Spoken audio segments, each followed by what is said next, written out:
नमो विष्णुपादाय कृष्णपृष्ठाय भूतले श्रीमते भक्तिवेदान्त स्वामिनिति नामिने। नमस्ते सरस्वतीदेवे गौरवाणी प्रचारिणे निर्विशेष शून्यवादी पाश्चात्यदेशतारिणे।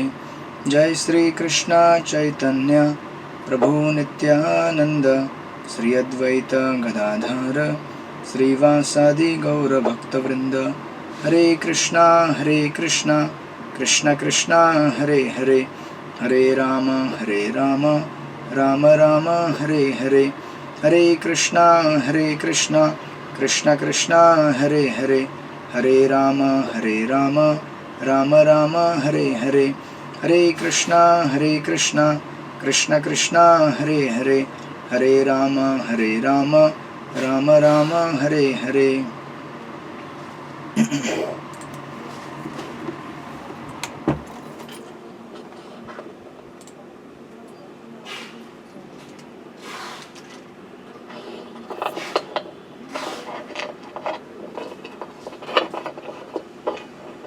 हरे कृष्ण हरे कृष्ण हरे कृष्ण हरे कृष्ण। आप सब लोगों का स्वागत है श्रीपाद रामानुजाचार्य की कथा में। तो पिछले कुछ महीनों से हम लोग इस कथा को वर्णन कर रहे हैं। पिछली बार हम लोग रामानुजाचार्य के पहले टूर पे रुक गए थे। रामानुजाचार्य का ये उनका पहला ऑफिशियल टूर है जब उन्होंने अपना मिनिस्ट्री स्टार्ट किया उसके बाद से। तो हमने देखा था कि रामानुजाचार्य उनके दो भक्त हैं यज्ञेश और वरद राय, इनके घर में पहुंचे थे अपने टूर में, और उसके बाद तिरुपति के द्वार पर आकर रुक गए थे। वहीं पे हमने रोका था, वहाँ से आगे बढ़ेंगे। इसके पहले वो कांचीपुरम में पहुँचे। कांचीपुरम में जाने के बाद वहाँ से फिर तिरुपति की तरफ निकले, और तिरुपति में अब ये अंदर दर्शन करने के लिए जाएंगे। तो जब तिरुपति के लिए निकल रहे थे, आपको पता है तिरुपति का रास्ता आजकल तो बसेस जाती हैं, तो इसलिए बस से आपको समझ में नहीं आता कितना वो चलना पड़ता है, ऊंचा है। तो लेकिन उस ज़माने में लोग चल के जाते थे। और यहाँ पर जब रामानुजाचार्य तिरुपति के बेसमेंट में पहुँच जाते हैं तो एक व्यक्ति से रास्ता पूछते हैं कि यहाँ से आगे जाने का रास्ता किस तरफ है। तो व्यक्ति उनको एक रास्ता दिखाता है कि अगर आप वहाँ से जाओगे सीधा ऊपर तक पहुँच जाओगे। श्रीपाद रामानुजाचार्य तुरंत उस व्यक्ति के दंडवत लगाते हैं, सोचते हैं कि इसको क्या गिफ्ट में दिया जाए, इसने इतना सेवा किया, मुझे भगवान के घर का रास्ता दिखाया, तो इसको क्या गिफ्ट देना चाहिए। 2 मिनट सोचते हैं, उनको समझ में नहीं आता कुछ, फिर दंडवत लगा देते हैं। उनको देखकर उनके साथ जितने भी शिष्य थे वो भी सब दंडवत लगाते हैं। ये देखकर कि श्रीपाद रामानुजाचार्य किस तरह से अपने स्पिरिचुअल क्वालिटीज़ को मैनिफेस्ट कर रहे हैं कि एक किसी सामान्य व्यक्ति ने भी अगर कुछ सेवा किया है तो उसके प्रति कितना ग्रैटिट्यूड है कि उसको सीधा दंडवत लगाया। मतलब ये एक विशेषता है, आप देखेंगे इन आचार्यों की, कि चाहे कोई भी व्यक्ति हो जो अगर सेवा कर रहा है, छोटा बड़ा, उनके लिए उसका कोई भी ये नहीं रहता है कि ये व्यक्ति नया है या पुराना है। जनरली हम लोग सोचते हैं कि कोई सीनियर रहेगा तो हमारे लिए पूजनीय है, तो वो ऑब्वियसली रहते ही हैं। कोई नया रहेगा तो हम सोचते हैं कि ठीक है, चलो थोड़ा सा अगर उसने कुछ सेवा भी किया है तो हाँ ओके करके हम छोड़ देते हैं, चलो ठीक है। लेकिन ये आचार्य देखिए कैसे हैं कि किसी ने अगर सेवा किया है तो उसको कितना महत्व देते हैं, कितना उनके लिए ग्रैटिट्यूड है उनके प्रति। और जितने भी शिष्य वहाँ उनके साथ थे वो सब लोग भी उनको दंडवत लगाते हैं, और दंडवत लगा के ये एक्सप्रेस कर रहे हैं कि आपके अंदर कितना ह्यूमिलिटी है, कितना मीकनेस है और कितना नम्रता है कि आप किसी एक सामान्य व्यक्ति को भी इतना आप महत्व देते हैं। उसके बाद जब रामानुजाचार्य ऊपर जाने की तैयारी करते हैं उस रास्ते से, तो वो रास्ता सीधा उनको लेके जाता है ऑलमोस्ट, जहाँ से फिर ऊपर चढ़ाई चालू हो जाएगी। उस बेसमेंट तक जब पहुँचते हैं, वहाँ पे जाने के बाद रामानुजाचार्य उसके ऊपर नहीं चढ़ते, उधर ही रुक जाते हैं। उस समय उस प्रांत के एक राजा का नाम है विट्ठल देव करके, ऑफ तोंडीरा कंट्री, उसी के आसपास का एक क्षेत्र है। तो उनको पता चलता है कि श्रीपाद रामानुजाचार्य इस समय इस क्षेत्र में है। तो वैसे उनका पहले से ही उनका नाम हर जगह फैला हुआ था। तो उसको देखकर वो उनसे मिलने के लिए आते हैं और रामानुजाचार्य से मिलकर उनसे दीक्षा भी लेते हैं। और कहते हैं कि उन्होंने फिर वहाँ पे उसी एरिया में लगभग 30 अलग अलग घर बनाए जहाँ पे रामानुजाचार्य रुके थे। और रामानुजाचार्य ने उन अलग अलग 30 घरों में उनके अलग अलग शिष्यों को वहाँ पे स्थापित कर दिया। काइंड ऑफ उन्होंने ऐसा डोनेशन जैसा दिया, वो एक छोटा गांव बसाया एक वैष्णव का। तो ये राजा थे विट्ठल देव, और वो इस तरह से रामानुजाचार्य के शिष्य बन जाते हैं और वहाँ पे एक पूरा का पूरा एक गांव बसा देते हैं वैष्णव का। उसके बाद जब रामानुजाचार्य ऊपर तिरुपति पर्वत की तरफ देखते हैं, तो अभी उनको ऊपर चढ़ना है दर्शन करने के लिए बालाजी का। अभी हमारे टाइम में तो हम लोग, हाँ जस्ट एक सेकेंड ना, हेलो हेलो, हाँ बोलिए, जल्दी बोलिए गुरुजी, मैं एक क्लास में हूँ। कुछ अर्जेंट है क्या?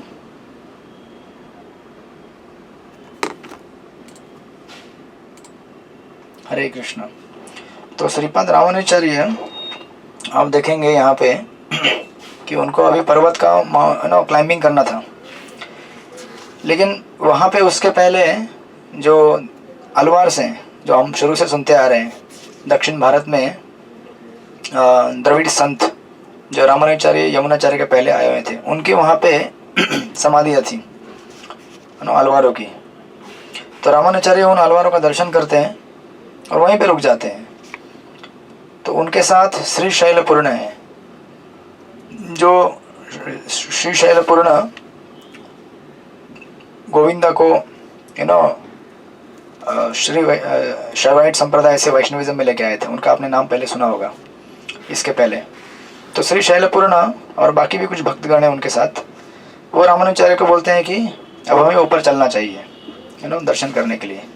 तो रामानुजाचार्य बोलते हैं कि मैं ऊपर कैसे जा सकता हूँ, मैं ऊपर दर्शन करने के लिए नहीं जा सकता, क्योंकि मुझे अगर ऊपर जाना होगा तो क्या करना पड़ेगा, चल के जाना पड़ेगा ना। इस पवित्र पर्वत के ऊपर मुझे अपने पैर रखकर ऊपर जाना पड़ेगा, राइट। तो मैं ऊपर नहीं जा सकता, मैं इसको ख़राब कर दूंगा, अपमान कर दूंगा इसका। मैं तो यहीं पे खुश हूँ, यहाँ जितने भी अलवार हैं ये भी यहीं पे रुके हुए हैं, तो मैं इनके साथ यहीं पे रुक जाता हूँ।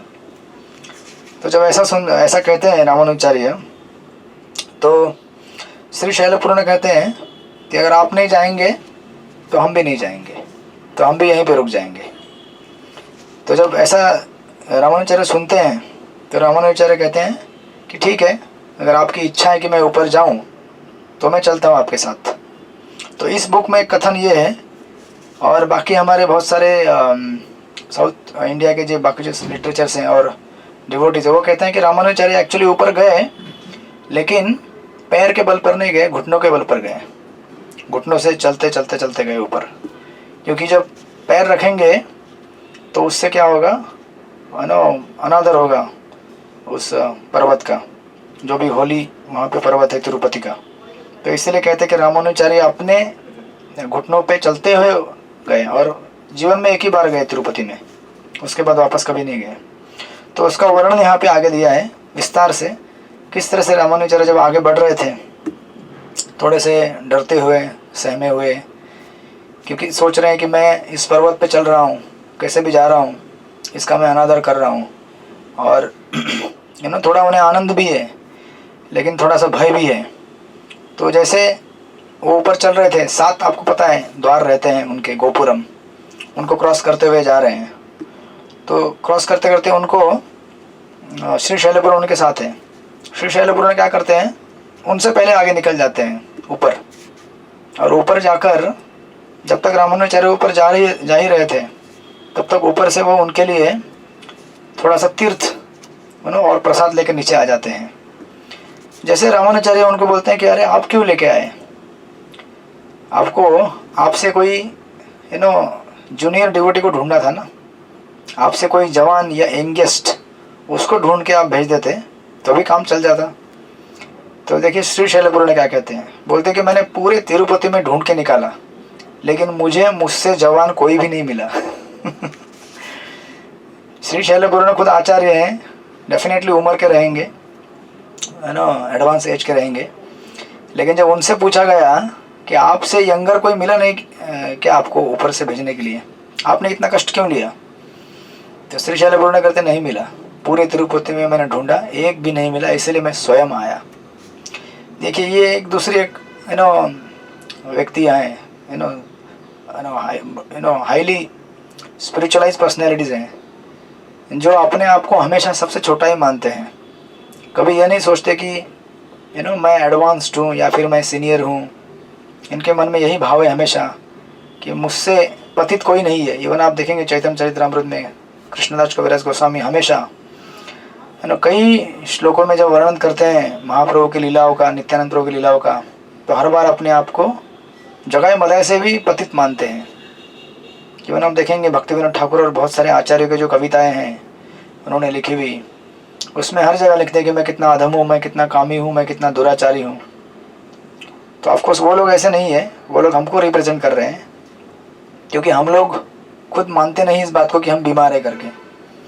तो ये कैसा है, समथिंग लाइक अगर हम लोग बीमार रहेंगे कभी, अगर हम डॉक्टर के पास नहीं जाएंगे तो डॉक्टर क्या करता है, डॉक्टर के पास हमारे कोई मित्र जाते हैं और वो जाके बताते हैं कि अरे ऐसा ऐसा फलाना फलाना आदमी बीमार है, उसको जाके थोड़े मेडिसिन दे दो, हॉस्पिटल में भर्ती कर दो, ठीक होना चाहिए वो।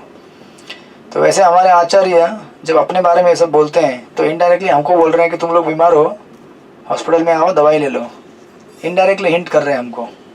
अब ऐसे नाम लेंगे तो हमको अच्छा नहीं लगता ना, बोलेंगे दिग्विजय बीमार है, राघव करुणापुर बीमार है उनको ये बीमारी है, उनको ये नहीं है वो है, तो अच्छा नहीं लगेगा हमको। तो इसलिए आचार्य क्या करते हैं, अपने आप को बीमार दिखलाते हैं और हिंट करते हैं हमको कि देखो तुम्हारे अंदर ये समस्या है।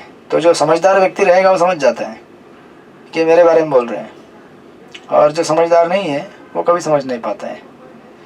तो इसलिए देखिए यहाँ पे श्रीपाद रामानुजाचार्य के ये जितने भी एसोसिएट्स हैं ये दिखा रहे हैं कि किस तरह से हमें आध्यात्मिक जीवन में नम्र होना चाहिए। और लिखते हैं यहाँ पे author, on hearing this language of humility on the part of venerable person like Purna, Ramanuja and his followers expressed wonder and humbly accepting the honor that had been brought, proceeded to the stone fencing.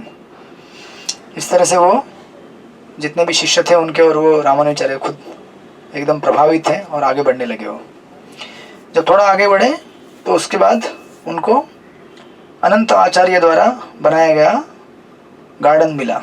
अनंत आचार्य आपने नाम सुना था, flower garden, last time आपने सुना था कि रामानुजाचार्य ने अनंत आचार्य को फ्लावर गार्डन बनाने के लिए भेजा था, आपको याद रहेगा। तो वो फ्लावर गार्डन अनंत आचार्य का वहाँ पे रामानुजाचार्य विजिट करते हैं, तो उसका यहाँ पे विस्तार से वर्णन है। कहते हैं कि उस गार्डन में अलग अलग वृक्ष लगाए थे उन्होंने, उसके कुछ कुछ नाम भी दिए यहाँ पे, वकुल, पतल, पुन्नाग and other trees, fragrant and flowering with honey, affording eternal shade to weary travelers and delighting their vision with the bunches of flowers hanging from their branches. ऐसा नहीं कि जैसे आज का गार्डन रहता है ना आपका, सिटी का गार्डन, छोटा सा पार्क छोटा सा घास रहेगा, दो चार कुछ छोटे मोटे पौधे रहेंगे, वैसा गार्डन नहीं। गार्डन मतलब बड़े बड़े पेड़ जो फूलों से लदे हुए हैं, और ऐसे पेड़ जहाँ पे सफ़र करने वाले यात्री उस पेड़ के नीचे बैठकर आराम कर सकते हैं, ऐसे पेड़। साथ में बड़े बड़े तालाब, पॉन्ड्स, और उन तालाबों में लिखते हैं कि waters in those ponds were very cool, covered with cranes and strokes and all sorts of water birds. पानी में आपने आजकल भी देखे होंगे, सिटी में ऐसे गार्डन रहते हैं, लेकिन वो केवल नाम के लिए ऐसे गार्डन रहते हैं छोटे मोटे, है ना, ज़्यादा फाउंटेन चलेगा उसमें। लेकिन आप किसी गार्डन को विजिट करेंगे जहाँ पे इसमें गार्डन में अगर तालाब रहेगा छोटा मोटा, उसमें अगर हंस रहेंगे तो कितना देखने को मधुर लगता है, हंस या फिर दूसरे जितने भी वाटर बर्ड्स हैं। तो अनंत आचार्य ने ऐसा अद्भुत गार्डन बनाया था बालाजी के लिए। कभी आपको ऐसा लगेगा कि अनंत आचार्य ने गार्डन बनाया बालाजी के लिए तो ऐसा 2-4 फूलों का पौधा लगा दिया, ऐसा नहीं था। छोटा मोटा एक छोटा सा गार्डन में 2-4 फूल के पौधे लगा दिए, हो गया। ये विशाल जैसे नेशनल पार्क कैसे रहता है वैसा एकदम विस्तृत बड़े बड़े पेड़, अलग अलग पानियों के पॉन्ड, उसमें पंछी घूम रहे हैं, बड़े बड़े पेड़ जिसमें फूल लगे हुए हैं, फल लगे हुए हैं। इस तरह का एक अद्भुत गार्डन था वहाँ पे। उसका दर्शन श्रीपाद रामानुजाचार्य करते हैं और उससे गदगद हो जाते हैं उस गार्डन को दर्शन कर कर। फिर उसके आगे रामानुजाचार्य आगे बढ़ते हैं और आगे जाकर वो सबसे पहले वराहदेव का जो मंदिर है उसको विजिट करते हैं वहाँ पे। आप देखेंगे तिरुपति में जाने के पहले वराहदेव का मंदिर आता है वहाँ पे। तो वराहदेव के मंदिर को विजिट करने के बाद उससे और आगे बढ़ते हैं और वहाँ पे एक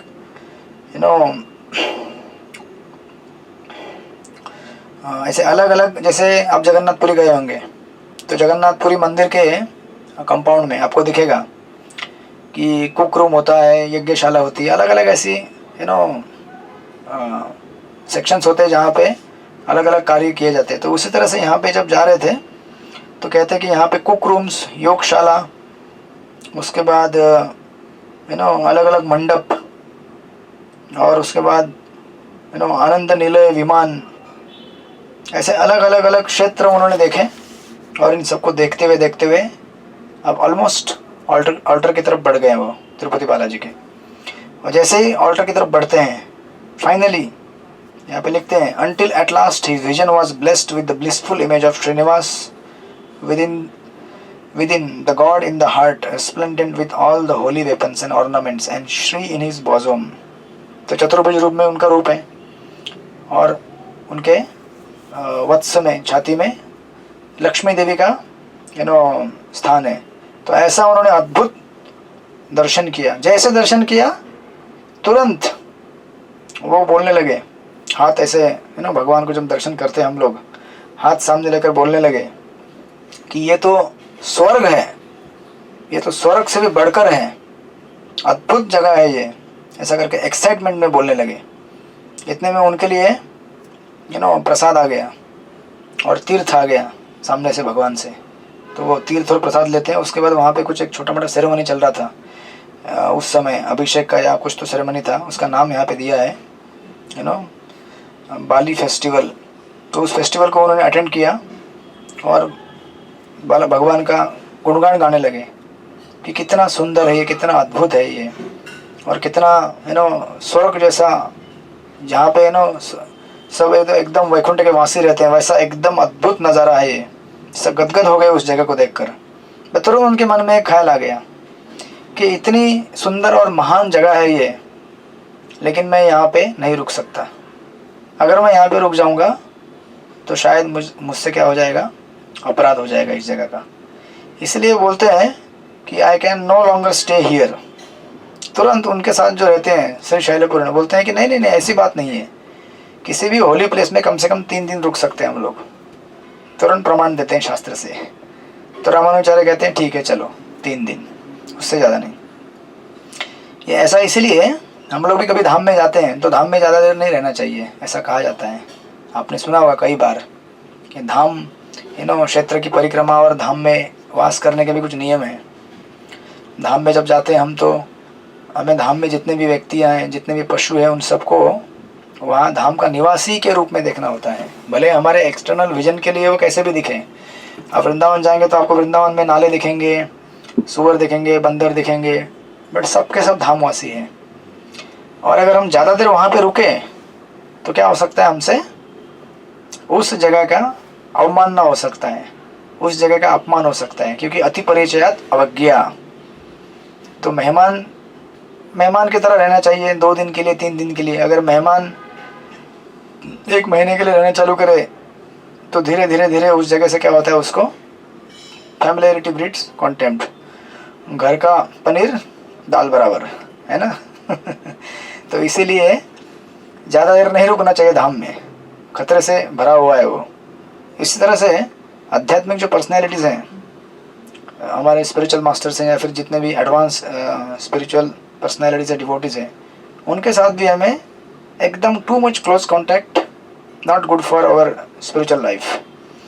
क्योंकि हम लोग इन द सेंस कि फिजिकल बोल रहा हूँ मैं, वाणी के हिसाब से नहीं बोल रहा हूँ। वाणी के साथ तो हमें हमेशा टच में रहना चाहिए ऑल द टाइम, लेकिन उनके वोपो के साथ हमें संभाल कर एसोसिएशन लेना चाहिए, उनके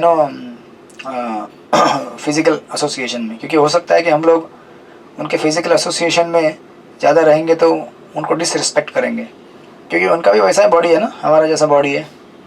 ऐसा हमें लगता है, वैसा नहीं है वैसा, बट बिकॉज एक्सटर्नली वैसा ही दिखता है वो, उनका शरीर हमारा शरीर, बस वो भी खाते पीते सोते हैं घूमते हैं, तो हमको लगेगा कि अरे सेम तो पर्सनैलिटी है, तो हमसे उनका अपराध हो सकता है। इसलिए डिस्टेंस बनाए रखना चाहिए फिजिकली, बट स्पिरिचुअली हमें उनसे कनेक्टेड रहना चाहिए वाणी के द्वारा। और ऑफ कोर्स जब सेवा रहेगी तो सेवा कीजिए, बट केयर के साथ। तो इस तरह से रामानुजाचार्य सोचते हैं कि नहीं, यहाँ पे ज़्यादा देर रुकना नहीं है। श्री शैलपूर्णा कहते हैं कि 3 दिन। इस तरह से भगवान का दर्शन करते हैं वो, और दर्शन करने के बाद जब उनको निकलना होता है तो भगवान के सामने खड़े हो जाते हैं अंतिम दिन में। और उस समय तिरुपति बालाजी स्वयं उनको आवाज़ देते हैं अंदर से। तिरुपति बालाजी कहते हैं, "A voice came from the deity. Have we not already conferred on thee in our southern house?" क्या हमने आपको पहले से दक्षिण में हमारा और एक घर नहीं दिया है क्या? ऐसा बालाजी अंदर से कहते हैं कि हमने आपको दक्षिण में और एक राज्य दिया है, और वो है श्रीरंगम, जहाँ पे both the kingdoms, the material as well as the spiritual, ऐसा करके कहते हैं कि हमने आपको दोनों क्षेत्र दिए हैं दक्षिण में श्रीरंगम के रूप में, आध्यात्मिक और भौतिक दोनों। तो बालाजी के इस कमेंट के ऊपर रामानुजाचार्य कहते हैं, दाई प्लेजर ऑलमाइटी, आपकी इच्छा जैसी है उसके हिसाब से हमें मिला हुआ है। ऐसा करके उनको रिस्पॉन्ड करते हैं और वहाँ से फिर भगवान को प्रणाम करके दंडवत करके निकल जाते हैं। कितना अद्भुत रहेगा, आप जाएंगे तिरुपति बालाजी और भगवान आपको बोलेंगे, हमने भी आपको एक धाम दिया है गिरगांव चौपाटी में राधा गोपीनाथ के रूप में, है ना। तो आप भी बोलिएगा, हाँ भगवान, आपकी इच्छा से, आपकी प्रेरणा से हमें मिला है यहाँ पे। आप एक्चुअली जाएंगे तो फील करेंगे, और यहाँ राधा गोपीनाथ के सामने भी खड़े रहते तो भी आप फील कर सकते हैं। इवन हमारे घर में जो डीटीज रहते हैं उनके सामने भी आप खड़े रहेंगे तो भी फील करेंगे। अगर सेम उसी भाव में अगर हम भगवान के समक्ष खड़े रहते हैं। साउथ इंडिया में ये स्पेशलिटी है। अब जैसे मैं शुरू से कह रहा था, ये जितने भी हम लोग पढ़ते हैं पास्ट टाइम्स, कितना क्लोज कम्युनिकेशन रहता है भगवान और भक्तों के बीच में, जब भगवान से भक्त मिलते हैं तो उनसे परमिशन लेते हैं कि मैं अभी कहीं जा रहा हूँ, कहीं से आते हैं तो बताते हैं कि मैं अभी आया हूँ आपकी सेवा में, वापस हाजिर हो गया हूँ। इस तरह से कितने अद्भुत पास्ट टाइम जैसे हुए हैं, जो साक्षात भगवान के अर्चा मूर्ति साक्षात रहती है, इसका प्रमाण देते हैं। इवन जितने भी ये सब डीटीज हैं आज भी वैसे ही के वैसे ही हैं। आप तिरुपति में जाइए तो बालाजी है, श्रीरंगम में जाइए तो फिर वहाँ पे रंगनाथ, अभी भी वही रंगनाथ विराजमान है जो रामानुजाचार्य के साथ बातें किया करते थे। कांचीपुरम में वही वरदराज है ना, जो कांचीपुरम के साथ डेली वार्तालाप किया करते थे कि टाउन में आज क्या हो रहा है, कौन सी पॉलिटिकल हलचल हो रही है किसकी सरकार बन रही है, क्या हो रहा है, ज़रा मुझे थोड़ा न्यूज़ बताओ। तो ऐसे अद्भुत अद्भुत स्थान है। इवन अभी मैं रिसेंटली गया था कांचीपुरम, भगवान वरदराज का इतना सुंदर दर्शन है, एकदम जस्ट कुछ इंच सामने से आप उनका दर्शन ले सकते हैं। भव्य उनका ऐसा रूप, आशीर्वाद देते समय चतुर्भुज रूप में वरदान देते हुए, ऐसे अद्भुत अद्भुत दर्शन है। आप कभी जाएंगे तो कीजिएगा, बहुत बढ़िया है।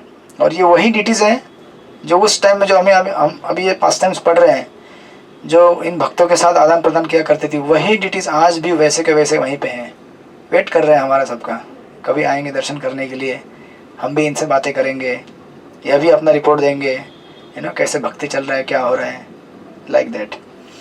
तो इस तरह से फिर श्रीपाद रामानुजाचार्य तिरुपति से ऊपर से उतर जाते हैं और नीचे आकर लोअर तिरुपति में रुक जाते हैं, श्री शैलपूर्ण के पास।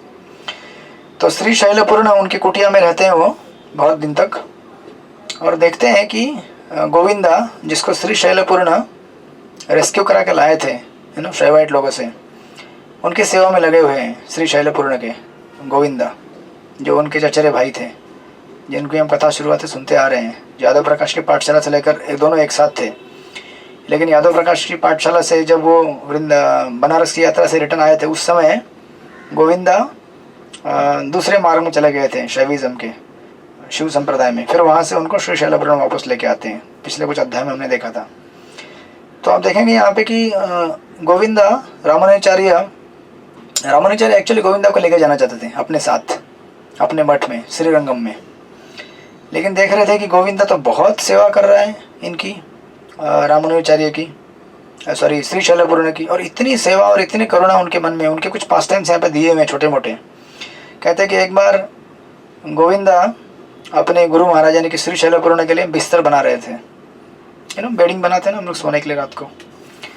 तो बिस्तर बनाते समय बिस्तर वगैरह सब बना दिया, पानी वानी रख दिया सब कुछ, और खुद उसके ऊपर सो गए। गुरु महाराज का बिस्तर है, खुद सो गए। तो रामानुजाचार्य को पता चला और देखा उन्होंने कि ऐसा गोविंदा कर रहे हैं। तो उन्होंने बुलाया उसको, बोले कि गोविंदा, तुमने अपने गुरु महाराज के लिए बिस्तर बनाया, सब कुछ सेट किया, पानी वानी रखा, सब खिड़कियाँ वगैरह लगा दी। उस टाइम में पता नहीं मच्छरदानी था या नहीं। अगर आज के टाइम में मच्छरदानी वगैरह लगाते हम लोग, इवन भगवान के लिए जो बेड लगाते तो मच्छरदानी लगाते, छोटा छोटा फूल बिछाते उनके बिस्तर के ऊपर। उसके बाद आप उसके ऊपर क्यों सो गए? क्योंकि ये गुरु महाराज का बेड है ना। क्योंकि गुरु के जितने भी पैराफेरनालिया बोलते हैं उसको, जो भी उनका वस्तु है पर्सनल, कपड़े, बिस्तर या फिर जो भी चीज़ें हैं, ये सब आध्यात्मिक माना जाता है, वो भौतिक नहीं होता है। तो आप उसके ऊपर कैसे बैठ गए, कैसे सो गए? ये तो अपराध हो गया आपसे। गुरु के वस्तुओं को भोग नहीं करना चाहिए हमें, वो केवल सेवा के लिए होती है हमारे। तो रामानुजाचार्य बोलते हैं, गोविंदा बोलते हैं कि हाँ बात तो सही है, नहीं सोना चाहिए, लेकिन मैं सो गया। क्यों? उसका कारण है इसीलिए ताकि जब मैंने बिस्तर बनाया तो मुझे पता नहीं ना अभी वो कैसा है, ठीक है नहीं है, उसमें कुछ चुभने वाली चीज़ें हैं क्या। तो इसलिए पहले मैं सो गया उसके ऊपर देखने के लिए कि कहीं उसके अंदर कोई सुई भी तो नहीं लग रही है, कुछ पत्थर कहीं पे लगा हुआ नहीं है, या फिर कोई कीट पतंग नहीं है जो उनको काटे बाद में तकलीफ दे। ये चेक करने के लिए मैं सो गया। और रामानुजाचार्य बोले, अभी स्पीचलेस हो गए रामानुजाचार्य, बोले यार ये तो एकदम एडवांस डिवोटी है। मतलब सेवा करने के लिए इतना व्यक्ति को तत्पर और सेल्फलेस होना चाहिए। और रामानुजाचार्य, वैसे गोविंदा उसके पहले बोले कि हाँ मुझे पता है ये अपराध से क्या होगा, मैं नरक में जाऊंगा। चलेगा ना, मुझ जैसे छोटे मोटे जीव का नरक में जाने से क्या होता है, लेकिन गुरु की सेवा तो ठीक से हो गई ना। एक दिन भी उनको अगर ठीक से मैं सेवा कर पाया तो मेरे लाइफ का परफेक्शन है ये। इस तरह से गोविंदा अपना supreme highly advanced character express यहाँ पर रिवील कर रहे हैं उनका। और एक दूसरा एक वाक्य होता है, एक एपिसोड होता है कि एक दिन श्री शैलपूर्ण के कुटिया में तब तक रामानुजाचार्य निवास कर रहे थे, तो वे सब पास टाइम देख रहे हैं वहाँ पे कि एक दिन गोविंदा आंगन में एक सांप के साथ खेल रहा था। सांप, कोबरा सांप। बोले कि सांप के साथ खेल रहा है, कैसा आदमी है यार, जहरीले सांप को हाथ में लेके उसके साथ खेल रहा है। और खेल तो रहा है लेकिन उसका मुंह ऐसा खोला था गोविंदा ने, और कुछ तो मुंह में हाथ डाला था ऐसा। तो बाद में वो कुछ तो किया उन्होंने और सांप को छोड़ दिया। बाद में गोविंदा से रामानुजाचार्य ने पूछा कि अरे तुम क्या कर रहे थे वहाँ पे सांप के साथ? तो रामानुजाचार्य गोविंदा बोले कि उस सांप के मुंह में एक कांटा फंस गया था और बेचारा ऐसा आ करके बैठा हुआ था तकलीफ में, और मुझसे देखा नहीं गया। तो मैंने उसको पकड़ा और उसको जो कष्ट हो रहा था जिस कांटे से, वो कांटा निकाला मैंने और बाहर फेंक दिया। उसके बाद रिलैक्स हो गया सांप, मैंने छोड़ दिया उसको। तो देखिए कितना, मतलब कितना करुणा होना चाहिए हमको। एक्सट्रीम लेवल का हम में से कोई भी इसको इमिटेट नहीं कर सकते, ना ही करना चाहिए। हम तो ऐसा सांप दिखेगा तो बोलेंगे अच्छा हुआ, इसके मुंह में कांटा पहले से फंसा हुआ है, चलो इसको पकड़ो और ख़त्म कर दो। तो एडवांस सोल को हम लोग इमिटेट नहीं कर सकते, but we can imagine and understand the level of compassion, कि किसी भी जीव को किस तरह से वो देखते हैं एक भगवान का अंश समझकर। इसको तकलीफ़ है, इसको तकलीफ़ नहीं होनी चाहिए। और सांप जैसे जहरीले जानवर को भी उसका कष्ट दूर करने के लिए रेडी है। हो सकता है सांप उनको काट भी देता, लेकिन उसका कष्ट उनको देख के सहा नहीं गया, और उसको कष्ट दूर करने के लिए उन्होंने खुद से सामने से इतना एफर्ट लगाया। रामानुजाचार्य जब ये सब देख रहे हैं, एक्सट्रीम लेवल ऑफ कंपैशन, और गुरु महाराज का इतना हाई लेवल का सेवा, तो रामानुजाचार्य और विस्मित हो गए उनसे, और उन्होंने सोचा कि गोविंदा तो हमको चाहिए, और श्रीरंगम में प्रचार करने के लिए, आगे मिशन को बढ़ाने के लिए, इसके जैसा फिट डिसाइबल तो कोई है नहीं यहाँ पे। तो रामानुजाचार्य एक्चुअली श्री शैलपूर्ण से गोविंदा की मांग करते हैं, कहते हैं कि मुझे आपका शिष्य चाहिए, गोविंदा। उसका पहले रामानुजाचार्य उनको पूछते हैं कि अभी मेरा जाने का समय हो गया है, एक्चुअली यहाँ से लोअर तिरुपति से आगे मैं अभी बढ़ना चाहता हूँ, फिर श्रीरंगम जाऊँगा धीरे धीरे। तो श्री शैलपूर्ण खुद बोलते हैं कि आप यहाँ पे आए, इतना आपने सेवा यहाँ पे पधारे, तिरुपति गए, लेकिन आपके लिए हम कुछ नहीं कर पाए। तो एक्चुअली रामानुजाचार्य बोलते हैं कि आपने बहुत कुछ किया है। हमारा जो एक शिष्य गोविंदा इतना भटक गया था, आपने उसको शैविज्म के उस जंजाल से छुड़ाकर आप यहाँ पे लेके आए। इससे बड़ा और क्या कर सकते हैं आप? अब बस एक चीज़ कीजिए, उसको हमारे पास दे दीजिए। तो श्री शैलपूर्ण बिना सोचे तुरंत 1 सेकंड के अंदर बोलते हैं, सो बीट बी, लेके जाओ, गोविंदा को लेके जाओ। देखिए कितना, मतलब आप सोचेंगे सेल्फलेस कैरेक्टर है। अगर हमारा कोई शिष्य रहेगा और हमारे अगर कोई सेवा करता है, हमारा कोई काउंसली है, तो हम कितना उसको पॉजिटिव लेते हैं कि ये मेरा काउंसली है, ये मेरा है, ये मेरा आदमी है, इसको किसी ने टच नहीं करना चाहिए, मुझे बिना पूछे कहीं सेवा नहीं करना चाहिए। ऑफकोर्स हमें अपने काउंसलर को पता है कि सेवा करना चाहिए, कहीं भी हम सेवा देते हैं।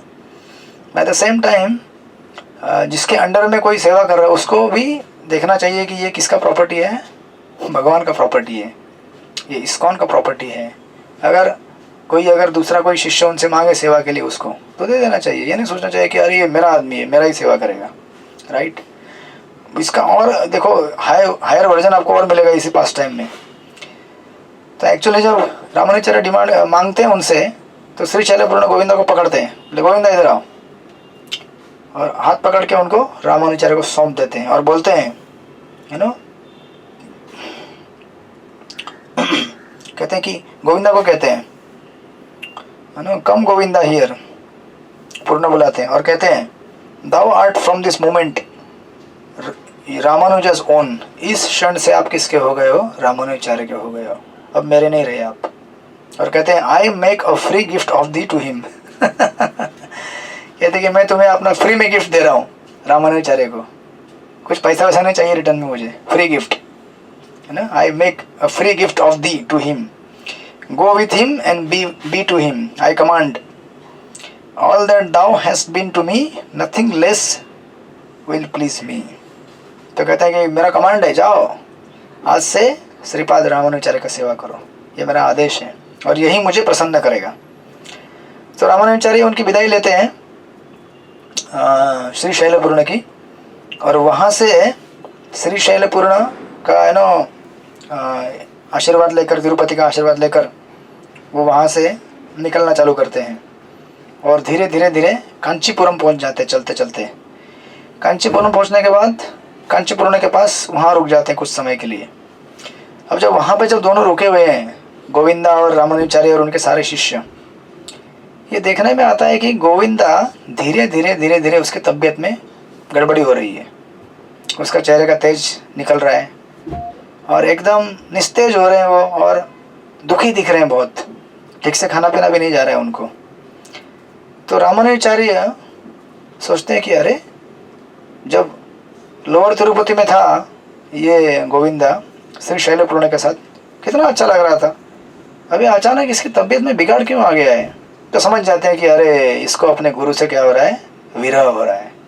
क्योंकि गुरु से इतना प्रेम था, इतना सेवा करते थे अपने गुरु का। आपने देखा है वो 2 पास टाइम्स बिस्तर वाला और वो सांप वाला, इतना करुणामय व्यक्ति, उतना प्यार था उनको अपने गुरु से, क्योंकि श्री शैलपुर ही उनको वहाँ से छुड़ा के लाए थे ना। तो देखते हैं कि गोविंदा बीमार गिर रहे हैं, इसको अपने गुरु से विरह हो रहा है। तो रामानुचार्य खुद आदेश देते हैं अपने शिष्यों को, 2 शिष्यों को बुलाते हैं, बोलते ठीक है गोविंदा को वापस लेके जाओ और श्री शैलपुराण के पास तिरुपति में छोड़ के आ जाओ। तो अभी गोविंदा कुछ नहीं बोलते, चुपचाप है। जब उन्होंने वहाँ से भेजा था तो चुप थे, जो कमांड दिया चलो रामानुचार्य के साथ। अभी यहाँ आए, मन नहीं लग रहा था, लेकिन जब कमांड दिया रामानुचार्य ने तो कुछ ऐसा नहीं दिखाया कि मैं बहुत खुश हो गया हूँ अभी, या फिर मज़ा आ रहा है अभी मैं वापस जाऊँगा। कुछ चुपचाप थे, जो कमांड मिलेगा वो। तो उनको कमांड मिला, जाओ रामानुचार्य के पास वापस। तो ये दोनों श्री वैष्णव शिष्य उनको लेके जाते हैं लोअर तिरुपति, और श्री शैलपुराण के घर में पहुंच जाते हैं, आश्रम में उनके। जैसे ही श्री शैलपुराण उनको देखते हैं, तुरंत गाली चालू श्री शैलपुराण की तरफ से। श्री शैलपुराण कहते हैं let the mad fellow depart, तो इस पागल व्यक्ति को वापस लेके जाओ। ये वापस कैसे आ गया? किसने बोला इसको वापस आने के लिए? किसने भेजा?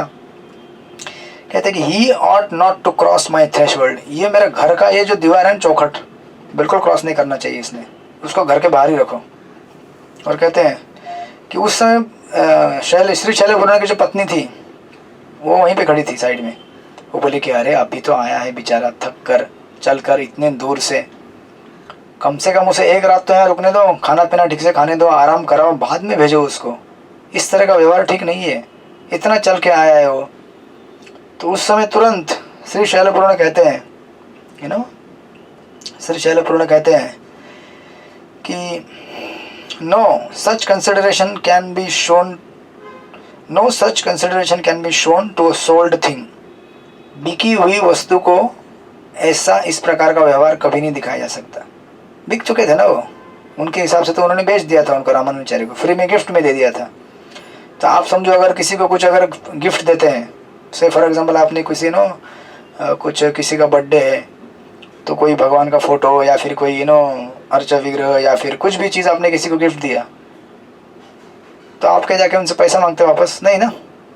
या फिर अगर वो वस्तु आपके पास वापस आ जाए तो आपको कैसा लगेगा? अरे गिफ्ट दिया था वापस कैसे आ गया? नहीं नहीं नहीं नहीं नहीं, ये वापस जाना चाहिए। It doesn't suit, doesn't go well. तो उसी तरह से श्री शैलपुराण यहाँ पे सोच रहे हैं कि अरे मैंने इसको ऑलरेडी दे दिया था, तो ये पागल मेरे पास वापस क्यों आ गया? पागल बोल रहे हैं उसको डांट रहे हैं। तो मतलब, और यहाँ पे देखिए श्री शैलपुराण और एक चीज़ कहते हैं कि अ sold cow cannot be given grass, बेची हुई गाय को घास नहीं दिया जाता अगर वो वापस अपने मालिक के पास आए तो। जिसको बेचा है उसके पास ही जाने तो वहीं घास मिलेगा, यहाँ एक पानी का घास का एक दाना भी नहीं मिलेगा। जब अपनी पत्नी को बोल रहे हैं, क्योंकि उनकी पत्नी बोली थी ना अरे रुकने दो, कम से कम 1 रात रुकने दो। तो श्री शैलपुराण एकदम कठोर भाव से बोलते हैं कि इसको यहाँ पे रहने का अधिकार नहीं, इसको ऑलरेडी बेच दिया है। देखिए कैसा कैरेक्टर है, सेल्फलेस कैरेक्टर, जिन्होंने इतना काउंसिल किया, जितना बड़ा किया। हमको अगर कोई इस भौतिक जगत से छुड़ाकर आध्यात्मिक जगत में लेके आए तो कितना हम ग्रेटिट्यूड रखते हैं उसके प्रति, है ना। जरूरी है। साथ में जो हमको छुड़ा के लेके आया है, भक्ति में लाया है ना, उसको भी आनंद रहता है। लेकिन इसका साथ साथ हमें यहाँ से पास्ट में सीखना चाहिए कि पॉसेसिव मेंटालिटी जो है ना, वो हमारे लिए प्रॉब्लमेटिक हो सकती है।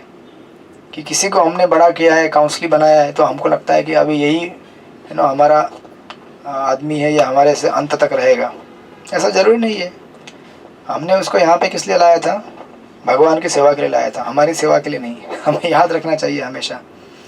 ऑफ कोर्स शिष्य को ये नहीं सोचना चाहिए कि मैं यहाँ पे भगवान की सेवा के लिए आया हूँ, गुरु की सेवा के लिए नहीं आया हूँ, काउंसलर की सेवा के लिए नहीं आया, ऐसा नहीं सोचना चाहिए। उसे तो हर तरह से प्रयास करके सेवा करनी चाहिए जिसने भी उनको भक्ति में लेके आए हैं। लेकिन एट द सेम टाइम जो प्रीचर हैं, जो भी मेंटर हैं, उनको ये सोचना चाहिए कि ये प्रॉपर्टी इस्कॉन की है या फिर आध्यात्मिक जो भी इंस्टीट्यूशन है या फिर पूरे समाज की ये प्रॉपर्टी है, मेरी अकेले की प्रॉपर्टी नहीं है। जिस तरह से यहाँ पे श्री शैलपुराण कह रहे हैं कि sold cow cannot be given grass, बिकी हुई गाय को घास नहीं दे सकते, इसको वापस लेके जाओ। तो अभी क्या करेंगे, जो दो श्री वैष्णव उनको लेके आए थे, चुपचाप उनको लेकर वापस निकल जाते कांचीपुरम के लिए। बस ऐसे चल रहा है, यहाँ से पहले भेजा था, वहाँ से रिटर्न आए, फिर यहाँ से श्री शैलपुरा ने उनको वापस भेज दिया। तो श्री शैलपुरा उनको वापस भेज देते हैं रामानुजाचार्य के पास। अब वहाँ पे आने के बाद गोविंदा अभी कुछ नहीं कह सकते, क्योंकि गोविंदा को तो केवल गुरु के शब्द मानने हैं। नहीं, उनको भी पता है यस्य प्रसादात भगवत प्रसादो यस्य अप्रसादात न गति कोपी। हम अगर गुरु को अप्रसन्न करेंगे तो हम आध्यात्मिक जीवन में कभी भी आगे नहीं बढ़ पाएंगे। गुरु की प्रसन्नता ही क्या है, हमारे आध्यात्मिक जीवन के सक्सेस का सीक्रेट है। ये प्रभुपाद हमेशा कहते थे। इनफैक्ट प्रभुपाद ने उस परपोर्ट में लिख के भी रखा है भगवत गीता के, व्यवसायित में का बुद्धि एक हो कुरुनंदन। कहते हैं कि success in spiritual life is to follow the order of the spiritual master wholeheartedly. तो हम अगर गुरु के आदेशों को पूर्णतया अगर मानेंगे, उनको अपने हार्ट में लेंगे। प्रभुपाद ने यही किया ना। प्रभुपाद को बोला था आपको जब भी पैसा मिलेगा थोड़ा बहुत, तो आप क्या करना, इन बुक्स को इंग्लिश में प्रिंट करना और इसका अंग्रेजी भाषा में प्रचार करना। तो प्रभुपाद ने वही इंस्ट्रक्शन लाइफ टाइम फॉलो किया। यहाँ पे थे इंडिया में, ट्राई किया, बैक टू गॉड मैगजीन लिखा, फर्स्ट कैंटो उन्होंने राधा दामोदर मंदिर में बैठ के कमेंट्री लिखा उसके ऊपर।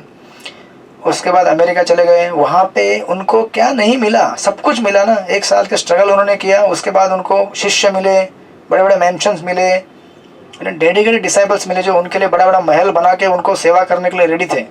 लेकिन फिर भी प्रभुपाद क्या करते थे, रात को 1 बजे उठकर 10-11 बजे सोते थे, 1 बजे उठते थे, सुबह 4 बजे तक बुक लिखते थे एवरी नाइट, क्योंकि दिन भर मैनेजमेंट लेक्चर्स ये वो, उससे समय नहीं मिलता था। तो आप देखेंगे श्रील प्रभुपाद ने अपने फुल लाइफ टाइम में अपने गुरु महाराज के इंस्ट्रक्शंस को लास्ट तक फॉलो किया। इवन जब डेथ बेड पे थे, तथाकथित डेथ बेड, वो तो आध्यात्मिक जगत में चले गए इस जगत को त्याग कर, तो उस समय भी अपने गुरु महाराज के इंस्ट्रक्शन को फॉलो करने में बिजी थे। और उनके सक्सेस का यही सीक्रेट है। प्रभुपाद हमेशा कहते थे मेरे सीक्रेट का खाली एक ही सक्सेस है कि मैंने अपने गुरु ने जो मुझे बताया आदेश, उसका मैंने लास्ट तक पालन किया है। This is the success of my success in spiritual life, ऐसा कहते थे। और दूसरा कहते थे कि जो मैंने परंपरा में एज इट इज़ आया है उसको वैसे का वैसा बताया है। मैंने बिल्कुल भी उसको उल्टा पुल्टा बताने की कोशिश नहीं किया कि कृष्ण ऐसा कहते थे तो मैंने ऐसा कह रहा हूँ, नहीं, एज इट इज़। इसलिए उनका Bhagavad Gita as it is है। इस तरह से रामानुजाचार्य के पास जब गोविंदा वापस आते हैं तो श्रीपाद रामानुजाचार्य अगेन उनको देखकर गदगद हो जाते हैं। देखिए कितना उसका डेडिकेशन डिसाइपल का भी, देखिए कि गुरु ने वापस भेज दिया तो चुपचाप चले आए, भले उनको अच्छा नहीं लग रहा था, बट जस्ट सरेंडर्ड। तो ये गोविंदा का उनका इस तरह से सरेंडर अपने गुरु के प्रति। और श्री शैलपुराण का 4 साइटेडनेस देखकर, श्री शैलपुराण देख रहे थे कि भविष्य में श्रीपाद रामानुजाचार्य के साथ गोविंदा बहुत बढ़िया सेवा करने वाले हैं, बहुत इस संप्रदाय की सेवा करेंगे, ये उनका 4 साइटेडनेस था। इस तरह से फिर श्रीपाद रामानुजाचार्य और उनके शिष्य और गोविंदा सारे वहाँ से कांचीपुरम से वापस फिर श्रीरंगम की तरफ बढ़ते हैं और श्रीरंगम में आ जाते हैं। वहाँ से फिर वरदराज का अंतिम विदाई दर्शन लेकर। और जब श्रीरंगम में आते हैं तो जाके रंगनाथ का दर्शन करते हैं मंदिर में। अब जैसे रंगनाथ के पास आते हैं तो रंगनाथ अंदर से आवाज़ देते हैं, कहते हैं कि has thou beloved visited my north abode Tirupati. कहते हैं कि अच्छा बेटा तो घूम के आ गए आप मेरा उत्तर वाला धाम तिरुपति करके, ऐसा करके पूछते हैं। रामानुजाचार्य उनको देखकर गदगद हैं कि भगवान कितना रिकग्नाइज कर रहे हैं, मेरे को कितना पूछ रहे हैं, आशीर्वाद दे रहे हैं।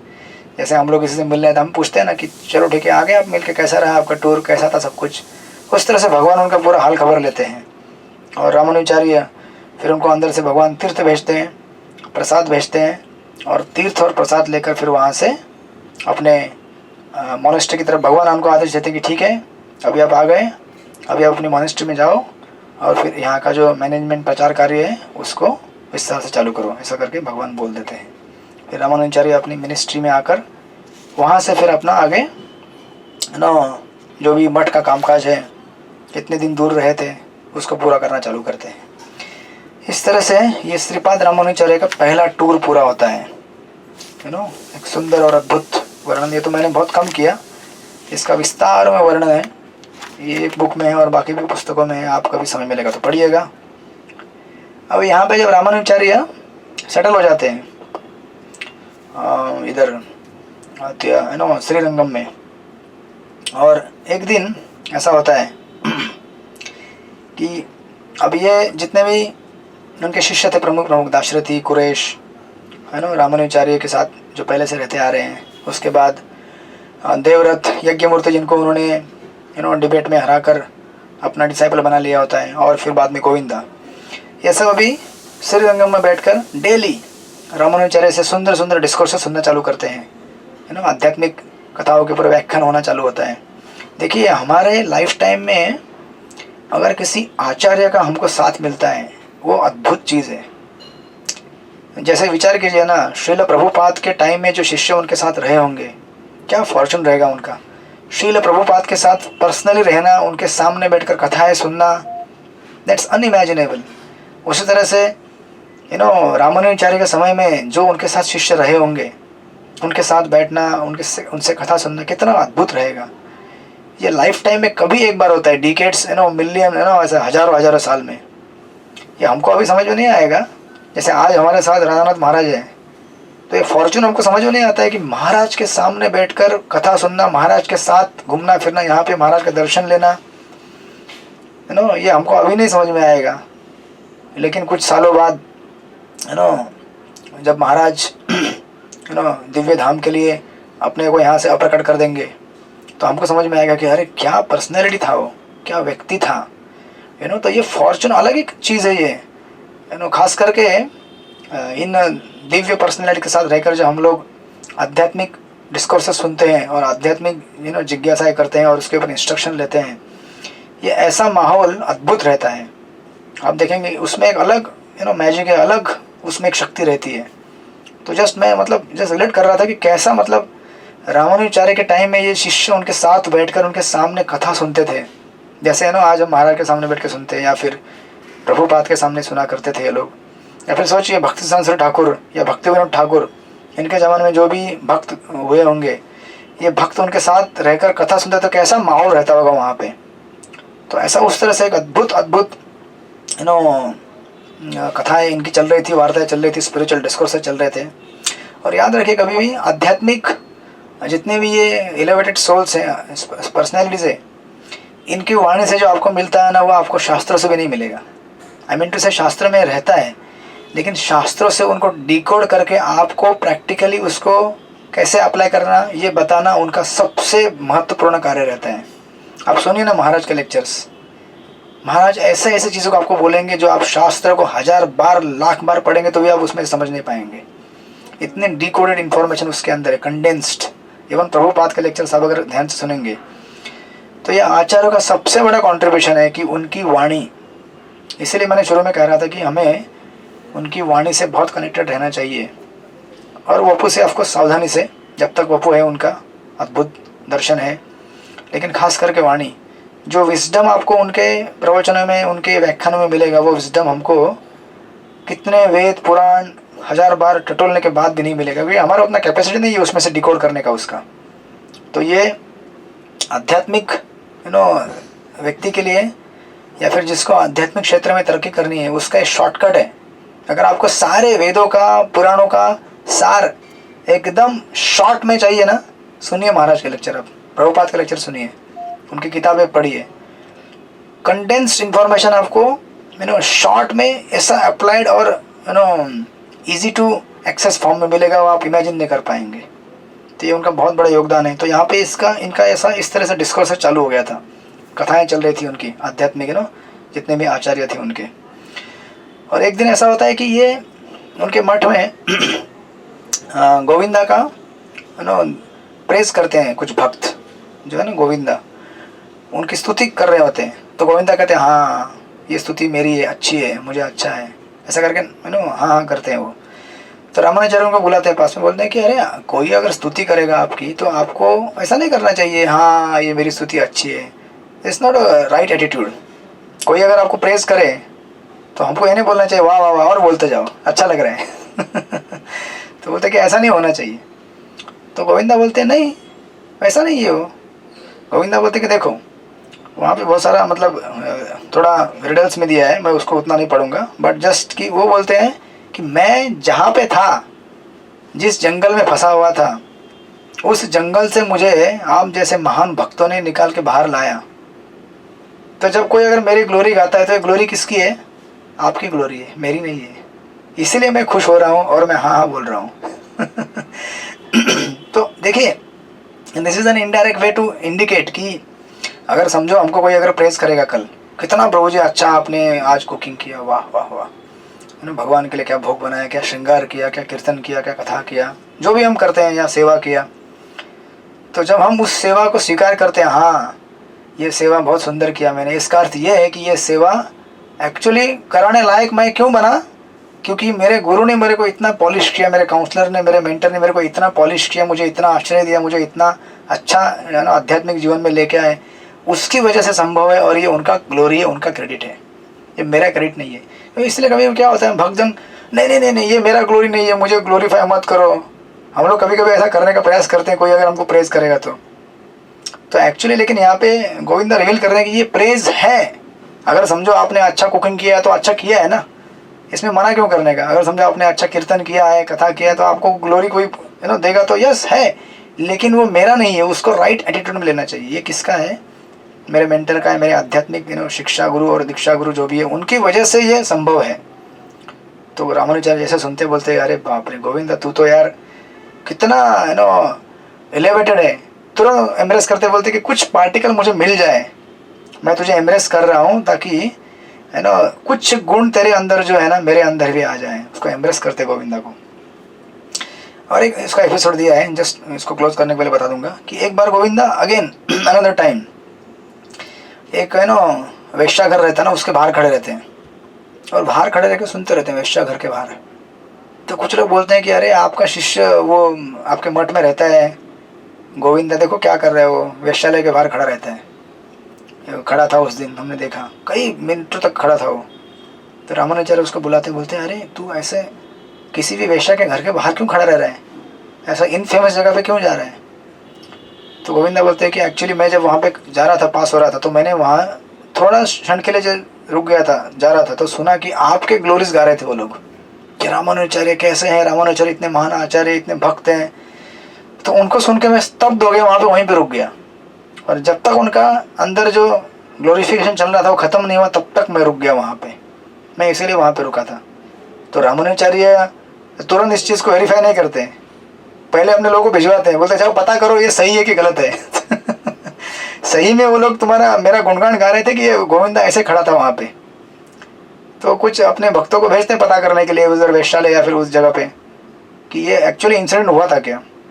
तो एक्चुअली वेरीफाई होता है, बोलते हैं हाँ उस दिन हम लोग एक्चुअली वहाँ पे जो लोग थे जो भी गुणगान गा रहे थे, बोलते हैं हम लोग गोविंदा ना आपके गुणगान गा रहे थे। तो फिर रामानुजाचार्य बोलते हैं कि यस ये गोविंदा मतलब एक्स्ट्रा ऑर्डिनरी पर्सन है, कोई साधारण व्यक्ति नहीं है। कि देखिए इसलिए कभी कभी हम लोग ना किसी व्यक्ति के, इसलिए बोलते हैं ना वैष्णव क्रिया मुद्रा विज्ञे न बुझाए। किसी भी वैष्णव को हम एक्सटर्नली देखकर पता नहीं कर सकते कि ये कौन सा वैष्णव है ना, कितना एग्जॉल्टेड है। इसलिए एक्सटर्नल को बिल्कुल नहीं जाना चाहिए, इससे हमें वन इंडिकेशन मिलता है। तो इस तरह से रामानुजाचार्य गदगद होते हैं कि ये इतना सुप्रीम कैरेक्टर है इस गोविंदा का। शुरू से देखते आ रहे गुरु के प्रति इतना समर्पण, लोगों के प्रति इतनी करुणा, और फिर जब श्रीरंगम में रहने के लिए आए हैं तो उनका जो उनके गुरु हैं अभी बने हैं मतलब मठ के रामानुजाचार्य, उनके प्रति भी कितना उनका आदर भाव है। ये सब देखकर रामानुजाचार्य बहुत गदगद होते हैं। और इस तरह से उनका वहाँ पे फिर और कथाएं हैं आगे आएंगी, किस तरह से रामानुजाचार्य और गोविंदा ये सब वहाँ पे रहकर फिर आगे इस धीरे धीरे उनके प्रचार प्रसार कार्य को आगे बढ़ाएंगे। तो हम देखते हैं आगे आने वाले सत्रों में। हरे कृष्णा। श्रील प्रभुपाद की जय, श्रीपाद रामानुजाचार्य की जय। वांछा कल्पतरुभ्यश्च कृपा सिन्धुभ्येव च पतितानां पावनेभ्यो वैष्णवेभ्यो नमो नमः। अनंत कोटि वैष्णव वृंद की जय। हरे कृष्णा। प्रभु जी हम क्वेश्चन लेके आपका किसी का क्वेश्चन हो तो? हाँ लीजिए एक आध क्वेश्चन।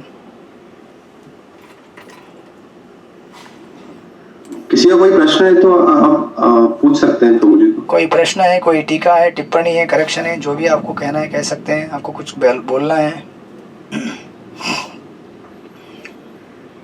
नहीं बोलना है तो दिग्विजय प्रभु है ही, बोल ही रहे हैं। ठीक है प्रभु जी, किसी का कुछ क्वेश्चन तो नहीं है। थैंक यू प्रभु जी, आप हर हफ्ते अपना समय दे रहे हैं हमको, बहुत बहुत धन्यवाद। हरे कृष्ण। हम मुझे सेवा करने का मौका मिल रहा है, मैं बहुत खुश हूँ। हरे कृष्ण। 3 बार हरि बोल बोल के। हरे कृष्ण। हरि बोल, हरि बोल, हरि बोल। ये सब हरि बोलान प्रभु का अरेंजमेंट है, बाकी कुछ नहीं है। हरे कृष्ण। हरे कृष्ण। थैंक यू प्रभु जी। सही भक्तों का धन्यवाद जुड़ने के लिए।